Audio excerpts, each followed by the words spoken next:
Untuk mencapai target perlindungan JKN hingga 98%, Presiden Jokowi menerbitkan Inpres tentang kewajiban untuk membuat kartu BPJS. Tidak hanya membuat SIM dan pergi haji, untuk jual beli tanah, masyarakat diwajibkan terdaftar sebagai peserta BPJS.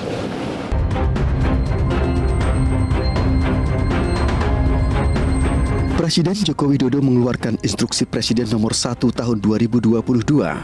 Dalam Inpres tersebut tercantum aturan baru bagi masyarakat yang akan membuat SIM dan STNK harus terdaftar secara resmi di program BPJS Kesehatan. Instruksi Presiden Nomor 1 Tahun 2022 tersebut baru akan diberlakukan pada Maret 2022. Dalam keterangan instruksinya, Presiden Joko Widodo juga meminta kepada Kapolri untuk menyempurnakan beberapa regulasi. Tidak hanya dalam pembuatan SIM dan STNK, masyarakat yang hendak mendaftar haji dan umroh serta urusan jual beli tanah juga diwajibkan terdaftar sebagai peserta BPJS. Ketentuan tersebut sebagaimana juga tertera dalam Surat Direktorat Jenderal Penetapan Hak dan Pendaftaran Tanah yang juga mewajibkan bagi masyarakat memiliki kartu peserta BPJS Kesehatan sebagai syarat jual beli tanah. Atas instruksi Presiden tersebut, beragam tanggapan muncul di masyarakat. Kurang setuju. Masalahnya bikin ribet gitu. Masa mau beli tanah, mau pergi haji harus BPJS, kayaknya nggak nyambung gitu. Saya jadi kaget ya dengar berita seperti ini. Sebenarnya itu kalau menurut saya ya kayaknya kurang setuju gitu. Karena mungkin alasannya ya nggak nyambung aja sih kalau menurut saya gitu ya. Jadi ya bikin ribet juga sebenarnya kayak gitu. Jumlah peserta BPJS untuk tahun 2022 ditargetkan naik menjadi 233,9 juta jiwa dengan indeks kepuasan di atas 80%. Pemerintah juga mengatur target rencana pembangunan jangka menengah nasional 2020-2024. Perlindungan JKN bisa mencapai 98% dari seluruh jumlah penduduk Indonesia.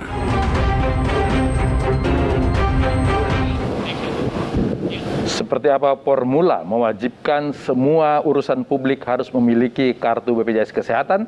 Kita akan berbincang dengan Direktur Utama BPJS Kesehatan, Profesor Ali Gupron Mukti. Prof. Gupron, selamat malam. Selamat malam, Mbak Latif. Bagaimana, sehat-sehat? Alhamdulillah sehat, Prof. Oke, Prof, ini rame sekali. Apakah momennya yang tidak tepat atau sosialisasi yang kurang dari kewajiban ini?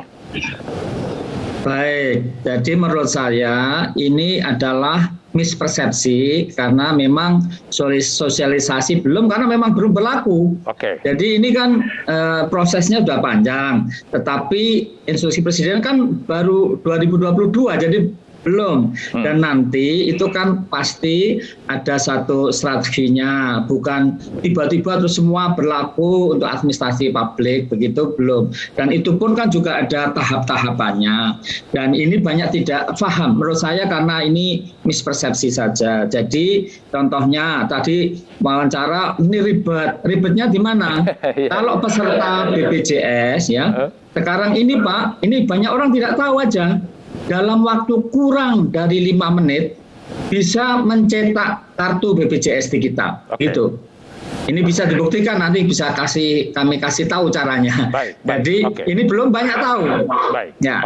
Jadi sekali lagi sebetulnya instruksi Presiden itu tidak hanya untuk katakanlah ATR BPN. ATR BPN itu yang paling cepat merespon gitu. Tetapi sekali lagi ada 30 kementerian dan lembaga yang kemudian harus mengambil langkah-langkah sesuai tugas fungsi dan kewenangan masing-masing untuk melakukan optimalisasi program JKN. Dan itu tentu bertahap gitu ya. Prof, ini untuk optimalisasi, padahal data per 31 Desember itu sudah 86% warga Indonesia yang menjadi peserta. Untuk mengejar 98 kan tinggal 12. Kenapa harus ada pemaksaan dalam tanda petik seperti ini?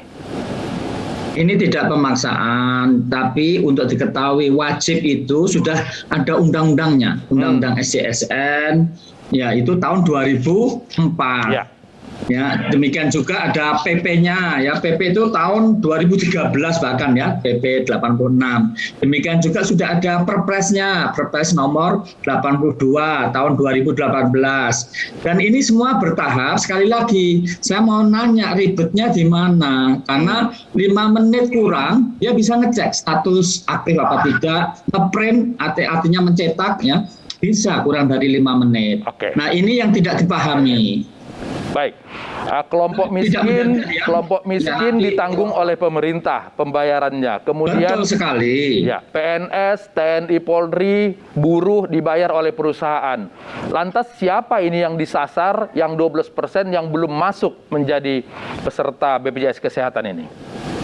Ada beberapa ya, terutama mohon maaf kadang-kadang ada perusahaan yang tidak mendaftarkan semua. Kadang-kadang orang kaya ya beli tanah ya, dia bisa bayar lebih 1 miliar ya. Tapi keberatan untuk ikut, yang gunanya adalah gotong royong. Padahal ini hak kesehatan itu di mana ya tentang sehat ini fundamental right ya, hak dasar ya. Nah, kalau sewaktu-waktu jatuh sakit ya, itu bisa mahal sekali, padahal ini murah sekali begitu. Oke, narasi yang muncul di publik adalah pemerintah menyusahkan masyarakat. Tapi sebetulnya penjelasan Prof barusan ini adalah gotong royong kita bersama untuk menyehatkan masyarakat. Bagaimana kemudian membuat sosialisasinya ke publik sehingga kemudian penerimaan publik terhadap rencana ini menjadi baik?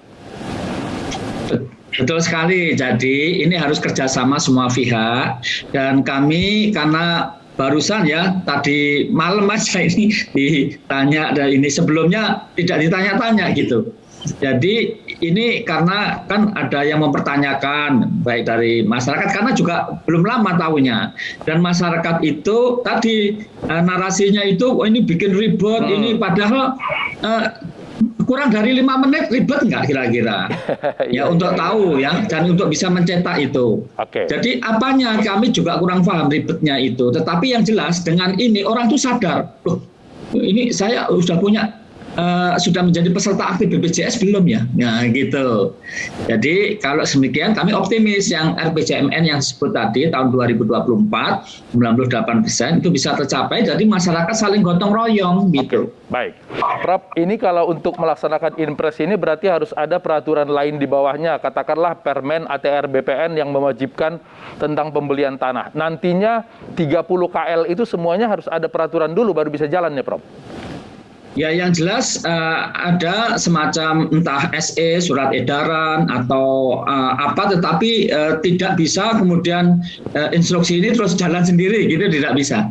Jadi ada rencana aksi di masing-masing, kemudian ada koordinasi, melihat peraturan perundangan di atasnya segala macam ya. Jadi ini tidak seperti yang dibayangkan ya. Sekarang kemudian besok nggak bisa pelayanan publik, bukan. Kalau kita lihat sebetulnya di PP nomor 86 tahun 2013 itu pun bertahap ya. Kalau umpamanya pemberi kerja tidak mendaftarkan itu kemudian ada teguran tertulis, kemudian bertahap lagi ada denda. Nah, baru kemudian setelah memang sulit sekali tidak mendapatkan pelayanan publik begitu. Jadi ini mispersepsi banyak sekali. Jadi ini hanya menurut saya karena pemahaman, dan ini baru ya, memang baru, yang sebetulnya undang-undangnya sendiri, PP-nya, Perpres itu sudah lama. Baik, ya. Baik. Prof, terima kasih penjelasannya, mudah-mudahan mispersepsi itu menjadi hilang. Selamat malam, Prof.